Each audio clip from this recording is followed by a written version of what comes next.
guys, for our next experiment in color mixing with watercolor, I'm going to challenge you to come up with 25 colors that are not in your watercolor palette. So I've said before, some people have slightly different palettes, so that's fine, but you can see in mine I have my primary colors and my secondary colors, so red, orange, yellow, green, blue, and purple. And then I have brown and black. I'm not going to use them. I'm going to stick with only my primary and secondary colors. So challenge here is to use your primary and secondary colors to create 25 new colors. So nothing straight from the palette. These are all going to be colors that you're mixing. You can arrange them any way you want. You can just do a little like 5x5 grid. I just, to keep things interesting for myself, I just lightly, I don't even know if you can see it, drew a little spiral on here, and I'm just going to do dots of each color, and I'm going to have them fill the spiral. So I'm going to demo a couple for you here, and then I'll do a time lapse of my remaining colors. So what I'm going to do is I'm going to start with a base color. So I'll start with red.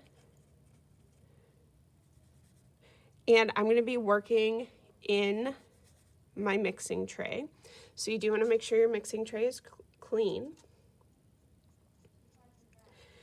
Okay, and I am going to add just a little bit of one color here. So if I add green, my red is going to turn to brown.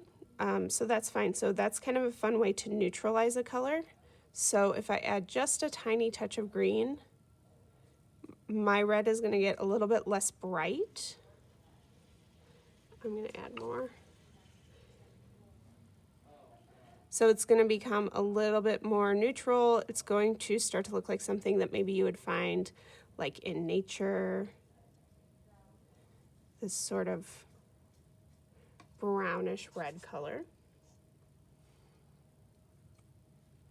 I'm just going to keep mixing until I find a color that I'm happy with, and actually kind of like this. So this is what I'm going to call a neutral red, and I'm just going to let this be the center point. I need to use enough water here so that I can see my color, so I want it to be transparent. I want to be able to see my paper through. I don't want it to be so heavy that I can't see through it. Okay, so that is a new color that I've created that is not on my palette.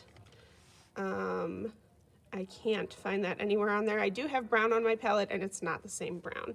So now that's one. I'm going to do 24 more of those. So what I want to do first is see if I can just kind of change this one to find, can you guys hear the train in the background? To find a color that I like. And this is looking almost a little purple to me. So I'm going to add some purple to it and see if I can push it further.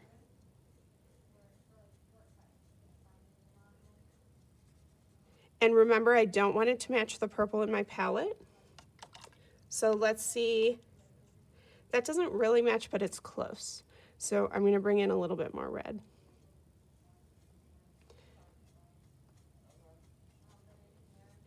And just by making like some very, very small changes, let's see, this should do it. Yeah, okay. I have come up with a new color. It doesn't match the purple in my palette. It is a little bit different from that first color that I came up with. But I also didn't have to start from scratch, so I didn't have to clean out my mixing tray and totally start over here. So do, you know, make it a little bit easy on yourself. So maybe I could add some blue to this. I could add more green and see where that takes me.